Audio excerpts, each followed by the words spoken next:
We follow a black family who moves to Compton since Henry, the father, got a really good paying job. However, they've been terrorized by the jobless-ass neighbors as soon as they moved in. Part 1 is in the description, but you don't need to watch it for this one to make sense. On the third day, Lucky has another nightmare of a wrinkly bitch stealing a black baby. She proceeds to do the chores and is hanging the laundry when she sees a boy being disrespectful AF. The boy picks up a stick, threatening to hit her. So Lucky grabs the stick from him and chases him out of her property and back to his house.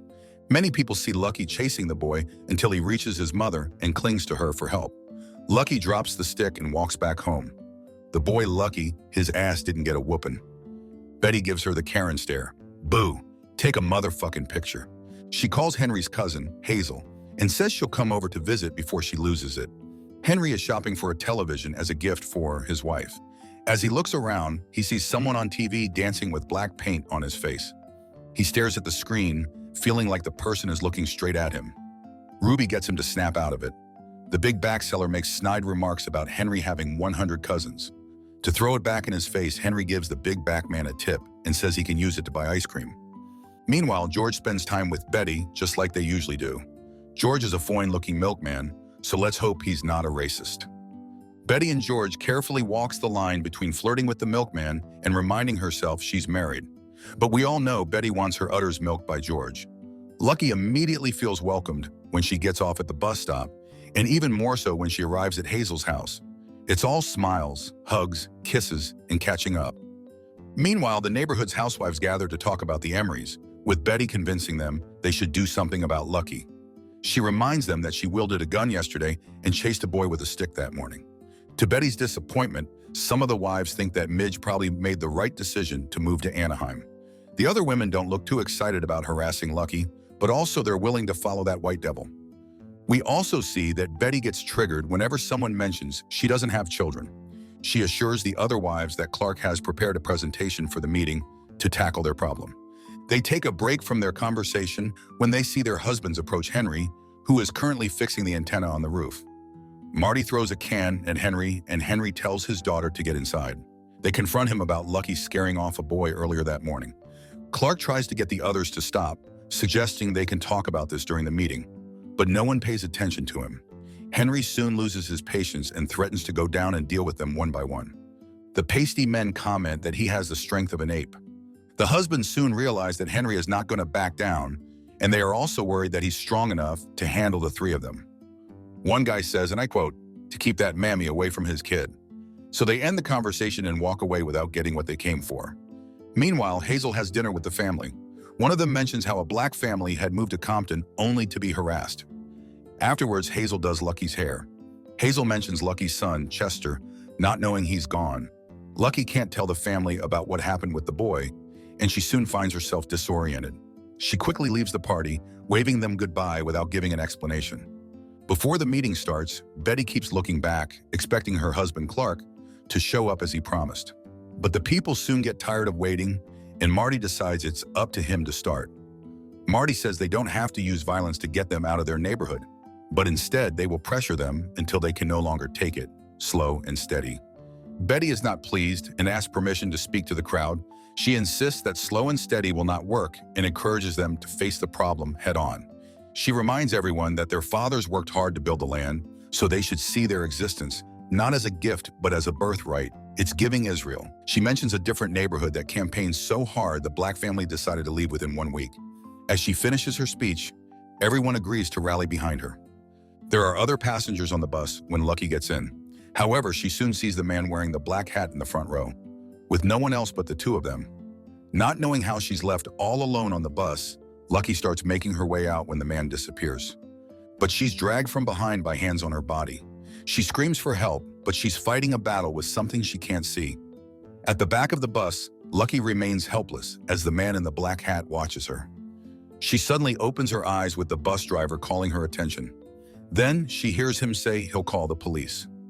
Sergeant Bull drives Lucky back to her house and warns her that she shouldn't do anything that could get her in trouble. He's convinced that things have driven Lucky crazy and offers sympathy. He assures her he has looked thoroughly and didn't find anyone else on the bus. Sergeant Bull tells Lucky she needs to make everyone feel safe in order to fit in with the neighborhood. Nah, fam, That went out the window long ago when they done killed the family dog. Henry is worried about Lucky when she arrives. Lucky explains everything that happened to her and begs Henry to say he believes her that there is inherent evil here. But Henry can't get himself to say it. Wanting to make it up to his wife after missing the meeting, Clark grabs gasoline and pours it on the Emory's lawn, burning it to read a racial slur big enough for everyone to see. On the sixth day, Henry sees their lawn and front porch is trashed. Black dolls hang with nooses, and a jack-in-a-box painted in black sits on the front door to welcome him. He goes back inside and prepares his daughters for school, walking them to the car. When Lucky sees what was done to her house, she almost walks to Betty's, but Henry stops her. Henry assures her that he's also furious, but if they use violence to deal with it, they will end up in prison, and the girls will be taken from them. Henry tells Lucky that he will drive the girls to school and then go to work afterward, and that Lucky should lock herself inside. When Lucky sees Betty looking, she confronts her and asks why they did what they did when there were children inside the house. Betty is unfazed, and she tells Lucky that they shouldn't have moved to a place where they are unwanted. The other housewives watch as the two talk, and Lucky assures them everything is okay. Betty is taken aback when Lucky reminds her that she doesn't have children of her own, but she tries to keep her composure. Yeah, get that hoe where it hurts. Stay-at-home housewife with nothing better to do. Henry is in the elevator when a colleague walks in with his boss. His boss admits that Henry is not invited to the party, saying it will only bore him. So instead, he tells Henry to enjoy his half-day's work and promises to invite him next time. It's okay, Henry, we know that party is unseasoned anyway. Meanwhile, Lucky visits the Realtor's office, asking her to resell the house to someone else. But the Realtor assures her that she's not the only person of color experiencing such difficulty, naming the Johnsons who live in the area. She says the family was also pestered when she placed them in Compton. When George delivers milk again, he tells Betty that her speech at the meeting kept him awake that night. Betty appreciates his words, especially as she has never heard Clark support her like George. She admits that she can't wait to go on a vacation where she doesn't have to make a single decision. As she talks, George just stares at her.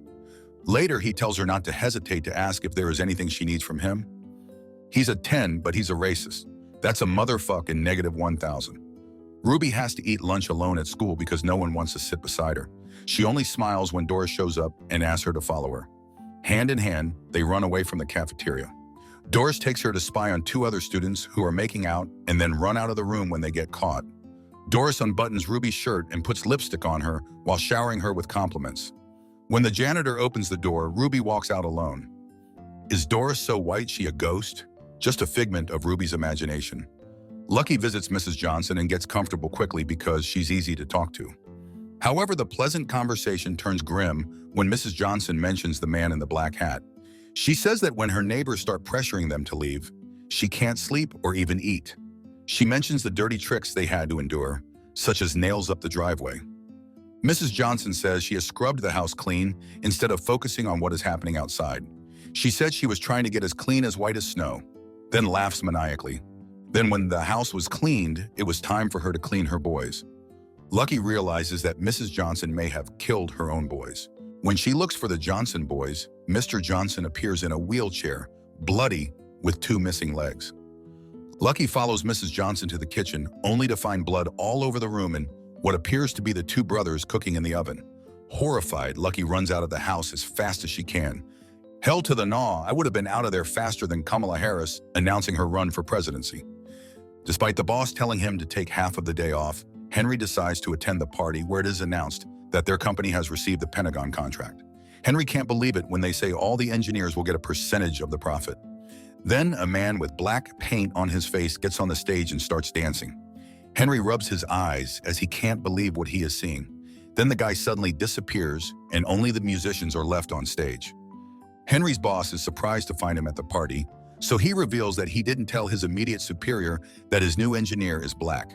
But Henry takes his shot and introduces himself to Mr. Stewart, mentioning that he also served in the Army.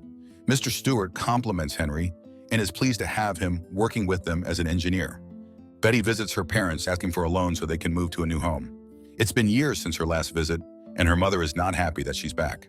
Her mom clocks her ass saying she's looking old AF. Her father, Otto, agrees to loan her some money. He asks his maid named Consuelo to grab his checkbook. Is that the same one from Family Guy? He starts writing her a check. However, he stops in the middle and asks Betty to stay the night, despite Betty saying her husband is waiting for her.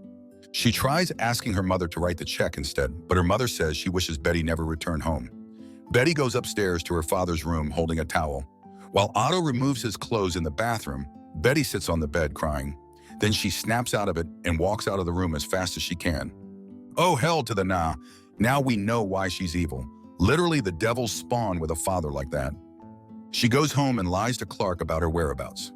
Clark tells her to take it easy on the spending because he's working hard to provide for her. But Betty is not satisfied that despite Clark always working overtime, it doesn't seem to reflect on their bank account. How about you get a motherfucking job so you can busy yourself from harassing that poor family?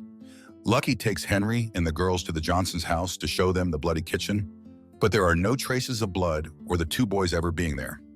Despite that, Henry still offers his wife some comfort. Then when the girls are finally asleep, Lucky starts working on her husband. That man getting lucky tonight, literally. What did you guys think of this series so far? This is just episode 3 and 4.